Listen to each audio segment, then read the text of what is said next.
তারপর তিনজন মিলে জান্নাতের সামনে গেলাম। এই ছেলেটার হাত ধরেছেন কেন? সেটা কি তোকে বলতে হবে? অবশ্যই ভুলে যাবেন না আমি আপনার স্বামী। তোকে আমি স্বামী হিসেবে মানি না। তোকে না বলেছি আমার উপর স্বামীর অধিকার খাটাতে আসবি না? আপনি না মানলেও কিছু করার নেই, আপনি এখন আমার স্ত্রী। আমাদের এখনো ডিভোর্স হয়নি, সো আমার কথা মতো আপনার চলতে হবে। যদি না চলি কি করবি? দেখবেন কি করবো। কি করবি তুই দেখা। আমি আস্তে আস্তে জান্নাতের কাছে যেতে লাগলাম আর সে পিছাতে লাগলো। আমি জান্নাতের সামনে গিয়ে জান্নাতের পাশে থাকা ছেলেটাকে একটা ঘুষি মারলাম। আমার কর্মকাণ্ড দেখে সবাই হা করে তাকিয়ে আছে। ছেলেটার কলার চেপে ধরলাম। এই হালার কি নাম তোর? লজ্জা করে না অন্যের পর সাথে প্রেম করতে? তুই জানিস আমি কে? তুই আমেরিকার প্রেসিডেন্ট হলেও আমার দেখার টাইম নাই। তোর যদি তামান্নার সাথে দেখি তোর খবর আছে। দেখ তোর কি হাল করি। সাথে সাথে মোবাইল বের করে কাকে জানি কল দিতে চাচ্ছিল। আমি মোবাইলটা নিয়ে আশা দিয়ে ভেঙে ফেললাম। তারপর আরেকটা ঘুষি দিলাম। ঠোঁট কেটে রক্ত বের হচ্ছে। সানি আর আয়মান এসে আমাকে টেনে নিয়ে গেল। জান্নাত আমার রাগ দেখে ভয়তে কাঁপতে লাগলো। সানি আর আয়মানের সাথে নিচে চলে আসলাম। কলেজের পিছনে অনেকক্ষণ বসে রইলাম। কিছু ভাল লাগছে না। কলেজ ছুটি হয়ে গেছে। সানি, আমি আর আয়মান বসে রইলাম। অনেকক্ষণ পর আমরা উঠে হাঁটা দিলাম। পরে সানি আর আয়মানের কাছ থেকে বিদায় নিয়ে বাসার দিকে রওনা দিলাম। ওরা ওদের বাসায় চলে গেল। দুপুরবেলা রাস্তায় মানুষজন খুব একটা বেশি নাই, একবারে নেই বললেই চলে। খেয়াল করে দেখলাম দুইজন ছেলে সিগারেট টানতে টানতে আমার পিছনে আসতে লাগলো। একটু যাওয়ার পরে চারজন একটা গলি থেকে বের হয়ে আসলো, দেখতে মাস্তান টাইপের। আমার পিছু পিছু আসতে লাগলো। হঠাৎ করে একটা ছেলে পিছন থেকে এসে আমার গাড়ির উপর হাত দিয়ে চাপ দিল। আমি পিছনে তাকাতেই, কি সমস্যা, গাড়ে কেন হাত দিলেন? আগুন আছে, সিগারেট ধরামো। না, আমি এসব খাই না। আইসে আমার লক্ষ্মী ছেলে ওইসব খায় না। কি ব্যাপার, আপনাদের সমস্যা কি? আমার কোনো কথার উত্তর না দিয়ে একটা ছেলে এসে আমার মুখে চেপে ধরে বাকিগুলো আমার উপর ঝাঁপিয়ে পড়লো। একা ওদের সাথে পেরে উঠতে পারছি না। ওরা অনেক বাজেভাবে আমাকে মারে। দুইজনে আমার হাত ধরে রাখে, বাকিগুলো আমার মুখে আর বুকে ঘুষাতে লাগে। মুখ দিয়ে রক্ত পড়ছে। আমি দাঁড়িয়ে থাকতে না পেরে শুয়ে গেলাম। দেখলাম তামান্না আর ওই ছেলেটা বাইক নিয়ে আসছে। ছেলেটা সবাইকে বলছে মরে গেলে নদীতে ফেলে দিয়ে। তামান্নার কথা শুনে হাসছে। তারপর দুইজনে বাইক নিয়ে চলে গেল। একটা ছেলে লাঠি দিয়ে আমার মাথায় আঘাত করলো। তারপর আর কিছু মনে নেই। যখন জ্ঞান আসলো নিজেকে হাসপাতালে আবিষ্কার করলাম। দেখলাম আয়মান আর সানি পাশে বসে আছে। এখন কেমন লাগছে? মোটামুটি। আম্মু কই? এতক্ষণ ছিল, আমরা তাকে বাসায় পাঠিয়ে দিয়েছি। এই 2 দিন এখানে থেকে অসুস্থ হয়ে গেছে। তার মানে 2 দিন পর জ্ঞান আসলো। শরীরের প্রত্যেকটা অঙ্গ ব্যথা করছে। অনেক কষ্টে উঠে বসলাম। তারপর ওদের বললাম তামান্না আসছিল। একবার আসছিল, ওর বাবা নাকি অসুস্থ, এখান থেকে চলে গেছে। ও আচ্ছা। তোর এই অবস্থা কি করে হলো?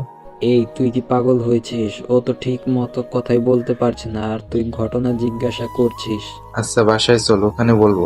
এখন বাসা যাওয়া যাবে না। তোর আরো 2 দিন থাকতে হবে। এখানে থাকতে ভালো লাগছে না, আম্মুকে একটা কল দে, আজকেই চলে যাবো। তারপর আম্মু আসলো, এসে আমাকে ধরে কান্নাকাটি শুরু করে দিল। ডাক্তার কাছ থেকে অনুমতি নিয়ে বাসায় চলে গেলাম। সেদিন রাতে সানিয়া আর আয়মান আমার সাথেই ছিল। তাদের সব ঘটনা খুলে বলি। সানিকে বললাম তাড়াতাড়ি ডিভোর্স পেপারটা যেন রেডি করে। সেদিন 3জন একসাথে ঘুমিয়ে পড়লাম। পরের দিন দেখি তামান্না ওর বাপের বাড়ি থেকে চলে আসছে। আমাকে দেখে বলল, কিরে বেঁচে আসিস? আমি তো ভাবছি মারা গেছি। রাগে আমার রক্ত গরম হয়ে গেল। সানিয়া রায়মান সব শুনে ফেললো। ওদের দেখে তামান্না চোরের মতো রুম থেকে চলে গেল। সেদিন থেকে ওর সাথে আর কথা বলিনি, এমনকি নিজের রুমে যাইনি। অসুস্থতার জন্য কলেজ যেতে পারছি না। তামান্না ঠিকই যাচ্ছে, কলেজে গিয়ে যে কি করে সেটা আমি খুব ভালো করেই জানি। এভাবে আরো 1 সপ্তাহ কেটে গেল। তামান্নার ব্যবহার আরো খারাপ হতে লাগলো। একদিন সকালবেলা ঘুরতে বের হয়েছি, এমন সময় ফারাদ কল আসলো। কিরে, কি অবস্থা? এই তো মোটামুটি, তোর কি অবস্থা? আছি আগের মতে। বন্ধু, তুই যে একটা ছেলে ছবি দিয়েছিলি মনে আছে? কি হয়েছে এখন? ওই ছেলেটা একটা মেয়ের সাথে পার্কে বসে আছে। আরে কি বলিস, কোন পার্ক? ফারহাদ ঠিকানা দিল। ঘড়ির দিকে তাকিয়ে 11টা বাজে দেখি। তামান্না কি কলেজের নাম দিয়ে ওই ছেলেটার সাথে পার্কে গেছে? কেমন জানি খারাপ লাগছে, বিয়ের পর ও এসব করে। আর ছেলেটাই বা কেমন? অথচ মা তামান্নার কথা শুনে আমাকে অবিশ্বাস করে। না তো কিছু ভেবে লাভ নেই, আগে পার্কে যাই, দুজনে একসাথে কয়েকটা ছবি নেই, তারপর আম্মুকে দেখাবো, সহজেই ডিভোর্সটা হয়ে যাবে। তাড়াতাড়ি পার্কে গেলাম। ফারা তো সেখানে দাঁড়িয়ে আছে। দুজনের ভিতরে গেলাম। দেখলাম সেই ছেলেটা যে লোক পাঠিয়ে আমাকে মেরেছে আর তামান্নাকে বাইকে উঠে ঘোরাফেরা করছে। ছেলেটাকে স্পষ্ট দেখা যাচ্ছে, কিন্তু মেয়েটাকে দেখা যাচ্ছে না। আমার কেমন যেন মনে হচ্ছে এই মেয়েটা তামান্না নয়। উল্টো পথে গিয়ে দেখি আসলে এই মেয়েটা তামান্না নয়। তার মানে ছেলেটা এইরকমই আরো অনেক মেয়ের সাথে প্রেম করে অভিনয় করে। শালারে দেখলেই মনে হয় একটা প্লে বয়। কোনো কিছু না ভেবে ভিডিও করা শুরু করলাম। বাহ, কি সুন্দর! একজন আরেকজনকে জড়িয়ে ধরে আছে, হাত হাতে রেখে হাসাহাসি করছে।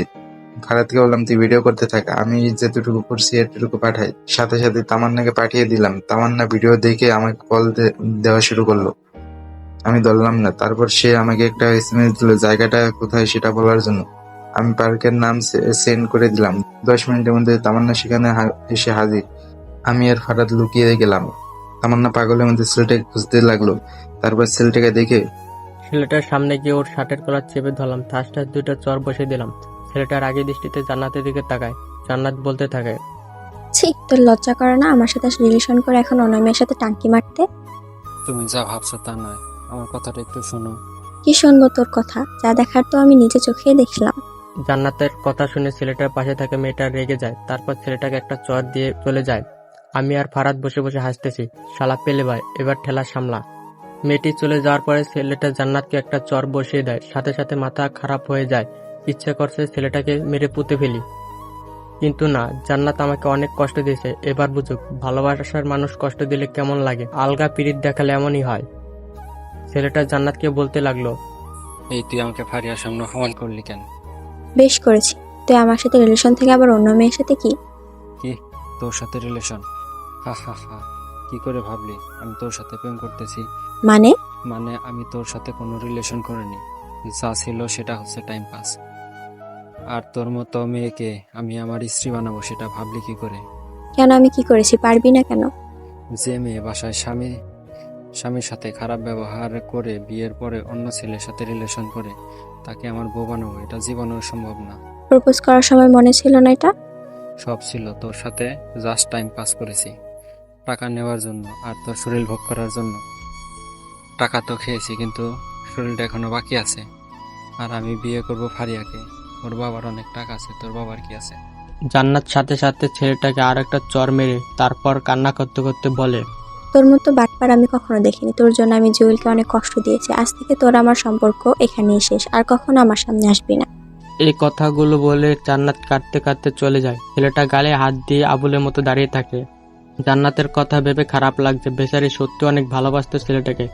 আবার অনেকও আনন্দ পাচ্ছে যে ফকিন্নি আমার সাথে অনেক বাজে বিহেভ করছে। এবার ঠেলা বুঝ। আর কিছুদিন পর আমিও তোকে ডিভোর্স দিয়ে দেবো, তখন বুঝবি তোর জীবনে জুয়েলের গুরুত্ব কি পরিমাণ ছিল। যাই হোক, ফারাদকে একটা ধন্যবাদ দিলাম। সে ছেলেটাকে না দেখলে হয়তো ছেলেটা জান্নাতের সাথে শারীরিক রিলেশন করে ফেলতো। আল্লাহ বাঁচাইছে। আমি মোবাইল বের করে আমাদের বন্ধুদের মেসেঞ্জার গ্রুপে একটা মেসেজ লিখলাম, দুপুরে সবাই জিসলার রেস্টুরেন্টে আসবে, আমি টিপস দেব। মেসেজ পেয়ে সবাই লেজ উঠিয়ে ট্যাঙ্ক রোড চলে আসলো। সবাই সেখান থেকে জিসলার গেলাম। আমি, সানি, আয়মান, হাকিম আর ফারাদ সবাই মিলে করলাম। আয়মান আমাকে জিজ্ঞেস করলো হঠাৎ টিপস কেন। আমি সব ঘটনা খুলে বললাম। সবাই মোটামুটি খুশি। আমি সানিকে জিজ্ঞেস করলাম ডিভোর্স লেটার ঠিক হতে আরো কতদিন লাগবে। সে বলল আর কিছুদিনের মধ্যে হয়ে যাবে। বিকেল আর বাসায় গেলাম না, সবাই মিলে আড্ডা দিলাম। রাতে বাসায় গেলাম। কি রে, সারাদিন কই ছিলি? এই তো বন্ধুদের সাথে। এই অসুস্থ শরীর নিয়ে বন্ধুদের সাথে কি? এই তোর সাথে কি তামান্নার কিছু হয়েছে? না, কেন? দুপুরে এসে না খেয়ে শুয়ে আছে। অনেকবার ডাকছি, খাবে না বলছে। রুম থেকে বের হচ্ছে না। আমি কিছু জানি না।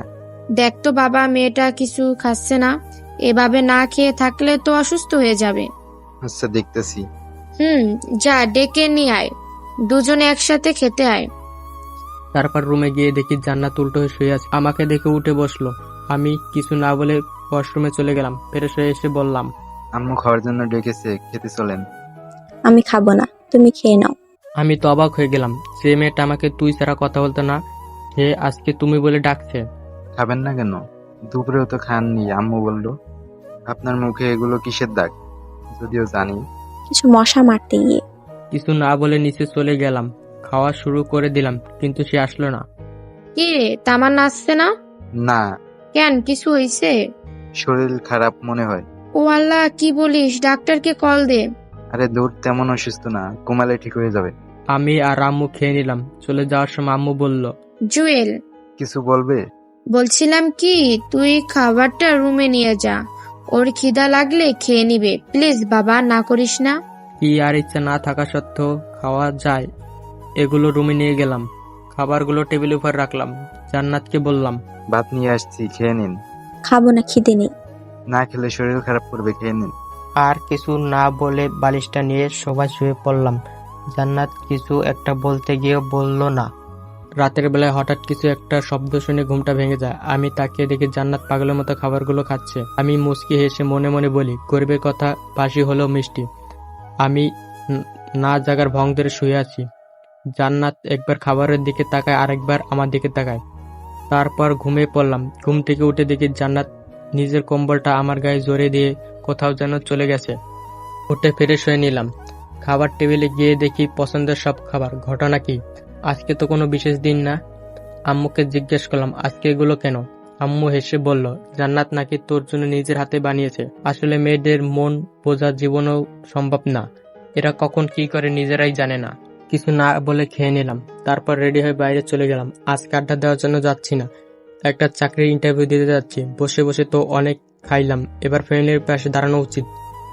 ইন্টারভিউ দিয়ে বন্ধুদের সাথে কিছুক্ষণ আড্ডা দিয়ে রাতে বাসায় চলে আসলাম। বসে সবাই একসাথে খেয়ে নিলাম।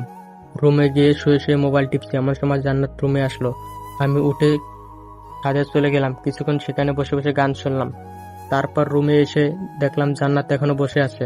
কি ব্যাপার, আপনি এখনো ঘুমায়ননি? ঘুমাবো পরে, একটা কথা বলতাম। বলেন। আমাকে আর আপনি করে বলবে না, তো কি বলবো? তুমি করে বলিও। নো থ্যাঙ্কস, একটা হাসি দিয়ে।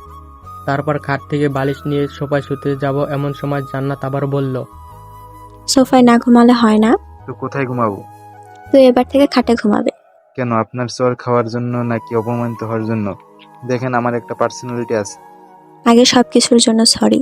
আমি কিছু না বলে সোফায় ঘুমিয়ে পড়লাম। তুমি কি ভেবেছো তোমার নরম কথা আমি পটে যাব? তুমি এখনো চিনো নি জুয়েল কি জিনিস। আমি তোমাকে অনেক ভালোবাসতাম, কিন্তু যখনই তোমার কাছে যেতাম অপমান ছাড়া কিছু পাইনি। যাক, এত কিছু ভেবে লাভ নেই। ঘুমিয়ে পড়লাম। রাতের বেলায় ঘুংরানির শব্দে ঘুমটা ভেঙে যায়। ডিম লাইটের আলোতে রুমের সবকিছু হালকাভাবে দেখা যায়। দেখলাম জান্নাত শুয়ে শুয়ে কান্না করতেছে। কাঁদুক, তাতে আমার কি। কানের মধ্যে কাঁথা চেপে আবারও ঘুমিয়ে পড়লাম। সকালবেলা কারো নরম হাতের স্পর্শে ঘুম ভেঙে গেল। হালকা চোখ খুলে দেখি জান্নাত আমার মাথায় হাত বুলাচ্ছে। আমিও না জাগার ভাং ধরে শুয়ে আছি। একটু পর সে উঠে গোসল করতে চলে গেল। গোসল করে এসে আমাকে ডাকতে লাগলো। উঠে আমিও ফ্রেশ হয়ে নিলাম। সকালবেলা নাস্তা করে শুয়ে শুয়ে ফেসবুক করতেছি, এমন সময় আইমান কল দিল। আমার চাকরিটা হয়ে গেছে। আমি মহা খুশি। যাই হোক, অবশ্যই পরিবারের হালটা ধরতে পারবো। আম্মুকে খবরটা দিলাম। আম্মু অনেক খুশি। জান্নাতকে কিছু বললাম না। সেদিন রাতে সানি আর আইমানের সাথে আড্ডা দিয়ে রাতের বেলায় বাসা আসলাম। জান্নাত আমাকে বলল, কংগ্রাচুলেশন থ্যাঙ্কস, বাট হোয়াই? চাকরি পাওয়ার জন্য। ও আচ্ছা। পরের দিন একটু তাড়াতাড়ি ঘুম থেকে উঠে রেডি হয়ে অফিসে চলে গেলাম। প্রথম দিন ভালোই লাগলো। এভাবে আরো 10 দিনের মতো চলে গেল। জান্নাত আমার কাছে আসতে চায়, বাট আমি তেমন একটা কথা বলি না, কারণ আগের দিনের কথাগুলো আমি এখনো ভুলিনি। জান্নাতের জন্য প্রায় আমি কলেজে যাই না বললেই চলে। সেদিন সবার সামনে অপমান করার পর থেকে সবার সামনে যাই না, শুধু পরীক্ষা দিতে আসি। পরের দিন অফিসে যাচ্ছি, এমন সময় আম্মু এসে বলল, অফিসে যাচ্ছিস? কিছু বলবে? বলছিলাম কি, তামান্নার আম্মু কল দিয়েছে, সে নাকি অসুস্থ, তামান্নাকে যেতে বলছে। তো যাক। না মানে তুই যদি নিয়ে যাতি, না মানে তুই যদি দিয়ে আসতি তাহলে ভালো হতো। আমি কিভাবে দিয়ে আসবো? অফিসে দেরি হয়ে যাবে। হবে না, তামান্না রেডি আছে, প্লিজ বাবা, না করিস না। কি আর করার। আম্মুর কথা মতো জান্নাতকে নিয়ে বাসা থেকে বের হলাম। একটা সিএনজি নিয়ে জান্নাতের পাশে বসে আছি, কিন্তু কোনো কথা বলছি না। জান্নাত যেন কি বলবে মুখ দেখে বুঝলাম। তারপর জিজ্ঞেস করলাম, কি বলবেন? তোমার অফিস কখন শেষ হবে? 4টায়। কাজের চাপ থাকলে দেরি হতে পারে।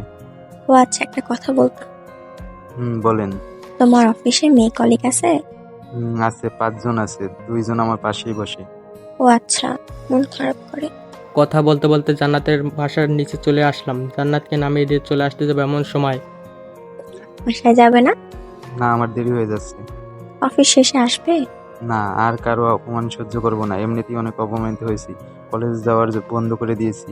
আপনি বাসায় চলে যান। তামান্না কিছু একটা বলতে চাইছিল, সেদিকে না থেকে ড্রাইভারকে বললাম গাড়িটা দিতে। তারপর সেখান থেকে সোজা অফিসে চলে গেলাম। সারাদিন অফিস করে বিকেল আড্ডা দিয়ে বাসায় গেলাম। কি রে, তুই এখানে কেন? তো কোথায় যাব? তুই তামান্নাদের বাসায় যাসনি? আমার কি পাগলা কুত্তে কামড়াইছে?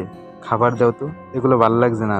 তোমার তোমার কথা রাখতে গিয়ে আমার জীবনটা তেজপাতা হয়ে গেল। কি? কিছু না, খাবার দাও, আমি ফ্রেশ হয়ে আসছি। আচ্ছা আয়। খাওয়া দাওয়া করে রুমে গিয়ে খাটের উপর শুয়ে পড়লাম। আজকে কতদিন পরে শান্তিতে ঘুমাবো। এতদিন এই ফকিন্নির জন্য খাটে ঘুমাতে পাই নাই, মনে হয় 20 বছর খাটে ঘুমাই নাই। শুয়ে শুয়ে গান শুনতে সে এমন সময় নতুন একটা নাম্বার থেকে কল আসলো। হ্যালো, আসসালামু আলাইকুম। কে বলছেন? আমি আরে আমিটা কে? আমি তামান্না বলছি। ও আচ্ছা, এটা কার নাম্বার? কাজিন একটার। তুমি ঠিক মতো খাইছো? আপনি খাইছেন? হুম। আপনার আম্মু কেমন আছে? জি ভালো। আচ্ছা ঠিক আছে, রাখি, ঘুমাবো। কল কেটে ভাবতেছি হঠাৎ এত কেন নিচ্ছে কেন। মাইয়া মানুষকে বিশ্বাস নেই, এদের মনে কখন কি চলে নিজেরাই জানে না। যাই হোক, তামান্না যে আস্তে আস্তে আমাকে ভালোবেসে ফেলছে সেটা আমি ঠিকই বুঝতে পারছি। এভাবে এক সপ্তাহ চলে গেল, আমিও আরামে ঘুমাই, খাই দই আর অফিস করি। তামান্নার সাথে কথা হয় না, যদি সে কল দেয় সেটাই হয়, হলেও তেমন একটা কথা হয় না। সেদিন অফিসে বসে কাজ করতেছি, এমন সময় সানি কল দিল। কিরে, কি অবস্থা? এই তো মোটামুটি। তোর? আছি বেকার মানুষ, আর কিসের অবস্থা? আচ্ছা শোন, যে জন্য কল করছিলাম, বল। তোর ডিভোর্স পেপার রেডি হয়ে গেছে, আমি বিকেলে নিয়ে আসবো, তুই দিঘির পারে আসিস। থ্যাঙ্কস দোস্ত। ধন্যবাদ দিলে হবে না, ট্রিট দিতে হবে। আচ্ছা ঠিক আছে, আইমানকে বলে দিস। আচ্ছা ঠিক আছে। যাক, অবশেষে পেপারটা রেডি হলো। এটা নিয়ে এতদিন অনেক প্যারার মধ্যে ছিলাম, তা বলে বোঝানো যাবে না। বিকেলে অফিস শেষ করে দিঘির ওখানে গেলাম। সানি আর আইমান বসে আসে, ওদের সাথে অনেকক্ষণ আড্ডা দিলাম। তারপর বাসায় আসলাম, এসে দেখি আম্মু রেগে আছে। এভাবে তাকিয়ে আছেন কেন? তোর মোবাইল কই? আছে তো, পকেটে হাত দিয়ে দিয়া। যা শালা, মোবাইলটা বন্ধ হয়ে আছে। তোরে কল দিলে কল যায় না কেন? আম্মুর চার্জ নেই, শেষ হয়ে গেছে। টিপতে ভালো লাগে, চার্জ দিতে ভালো লাগে না। আচ্ছা বাদ দাও, কেন কল দিছো কেন? তামান্নাকে নিয়ে আসার জন্য। তো ও নিজে আসুক, আমি ওর বডিগার্ড নাকি? এ কেমন কথা? মেয়েটা একা একা আসবে কি করে? যা নিয়ে আয়। নিয়ে আসবো মানে? যা, এক্ষুনি যা, নিয়ে আয়, না হলে ঘরে জায়গা নেই তোর। কি করার, আবারও তামান্নাদের বাসার উদ্দেশ্যে রওনা দিলাম। ওখানে এসে দেখি রাত 8:30 বাজে। কলিং বেল বাজালাম। অনেকক্ষণ পর তামান্নার আম্মু এসে দরজা খুলে দিল। আসসালামু আলাইকুম, কেমন আছেন? আলহামদুলিল্লাহ ভালো। তুমি কেমন আছো বাবা? জি আমিও ভালো আছি। তামান্না পড়ে আছে, যাও। ইচ্ছে না থাকা সত্ত্বেও যাওয়া লাগলো। গিয়ে দেখি তামান্না রেডি হয়ে বসে আছে। আমি বললাম, রেডি? আম্মা কল করেছিল, তুমি এত দেরি করলে কেন?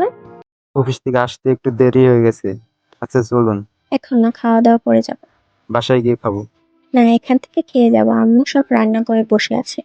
কি আর করার, খাওয়া দাওয়া করে তারপরে বাসার উদ্দেশ্যে রওনা দিলাম। সিএনজিতে আর কোনো কথা হয়নি, ভিতর ভিতর টেনশনে আছি, আজকে আর শান্তিতে ঘুমাতে পারবো না।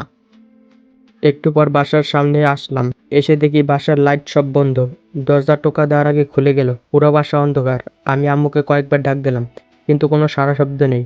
খুব ভয়ে পেয়ে গেছি, কোনো অঘটনা ঘটলো না তো। তামান্না ভয়ে আমার হাত চেপে ধরে দাঁড়িয়ে রইল। বুঝলাম ওর হাত কাঁপতেছে।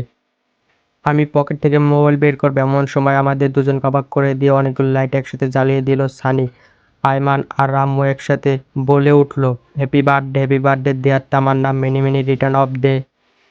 আমি তো পুরোই টাস্কি খেয়ে গেলাম। এগুলো কে করলো, কখন করলো, কিভাবে করলো? আমি তো 2 ঘন্টা আগে বাসায় ছিলাম, তখন তো এত কিছু ছিল না। আমি ভাবছি আর তামান্না আম্মুকে বলল। আম্মু, আপনি কি করে জানলেন আজকে আমার জন্মদিন? সবাই একসাথে আমাকে খেয়ে দিল, আমি তো আরেকটা টাস্কি খেয়ে গেলাম। যাই হোক, সবাই মিলে কেকটা কাটলাম। তামান্না প্রথম আমাকে খাইয়ে দিল, আমিও খাইয়ে দিলাম। একে একে সবাই খাওয়া দাওয়া করে অনেক মজা করলাম। সানিয়া রায়মান তামান্নাকে অনেকগুলো গিফট দিল, আম্মু একটা রিং দিল, বাকি শুধু আমি আছি। সানি হঠাৎ করে বলল, জুয়েল, তোর গিফট কালকে সকালে দিবি। আমি নির্বাক হয়ে দাঁড়িয়ে রইলাম। পরে আমি, সানি আর আয়মান ছাদে চলে গেলাম। কিরে, তোরা এত কিছু কি করে জানিস? আয়মান বলল, আমরা জানতাম না, আন্টি আমাদেরকে সব কিছু বলেছে আর তোকে বলতে নিষেধ করেছে। ও আচ্ছা, এই সানি, তুই যে বলছিলি সকালে গিফট দিব, কি গিফট দিব? সানি বলল, ওরে বেটা, তামান্না তোর কাছে ডিভোর্স চাইছে না, ডিভোর্স পেপার তো রেডি, সকালে দিয়ে দিবি, আর এটা হবে তামান্নার সবচেয়ে বড় গিফট। ঠিক, চল, অনেক রাত হয়েছে, ঘুমিয়ে যাই। এরপর বাসায় চলে আসলাম। সানি আর আয়মানকে রুম দেখিয়ে দিলাম। আমি আমার রুমে গেলাম। গিয়ে দেখি তামান্না বসে বসে মোবাইল টিপছে আমি যাওয়ার পর। থ্যাঙ্কস। কেন? তো বড় সারপ্রাইজ দেওয়ার জন্য। ঘুমিয়ে যান, অনেক রাত হয়েছে। তারপর বিছানা থেকে বালিশ নিয়ে সোফায় শুতে যাবে এমন সময় তামান্না বলল, আমার গিফট। কালকে অফিসে যাওয়ার আগে টেবিলের উপর রেখে যাব। ওকে, আরেকটা কথা বলার ছিল। বলেন। সোফায় না ঘুমালে হয় না? তো কোথায় ঘুমাবো? খাটে ঘুমাও। নো থ্যাঙ্কস, আপনি ঘুমিয়ে যান। আর কথা না বলে ঘুমিয়ে গেলাম। সকালে উঠে দেখি তামান্না আমার আগে ঘুম থেকে উঠে গিয়েছে। ফ্রেশ হয়ে ডাইনিং রুমের দিকে গেলাম, দেখি আম্মু রান্না করছে, তামান্না সেগুলো টেবিলের উপর সাজিয়ে দিচ্ছে। তারপর নাস্তা করে রেডি হয়ে ডিভোর্স পেপারটা হাতে নিলাম। অনেক কষ্ট হচ্ছে সাইন করতে, অনেক ভালোবেসে ফেলছিলাম মেয়েটাকে, কিন্তু কিছু করার নেই। হয়তো সে অন্য কারো কাছে আমার থেকে বেশি ভালো থাকবে, চাই সে সবসময় ভালো থাকুক। মনকে শক্ত করে সাইন করে দিলাম আর ছোট্ট একটা চিরকুট লিখলাম, আজকে আপনাকে মুক্ত করে দিলাম। আপনার জন্মদিনে আপনার বেঁচে চাওয়াটা আমি পূরণ করার চেষ্টা করছি, আশা করি আপনি সাইন করে দিবেন। অনেক বেশি ভালো থাকবেন, আল্লাহ যেন আপনাকে অনেক ভালোই রাখে সেই দোয়া রইল। চিরকুটটা আর ডিভোর্স পেপার টেবিলের উপর রেখে চলে গেলাম।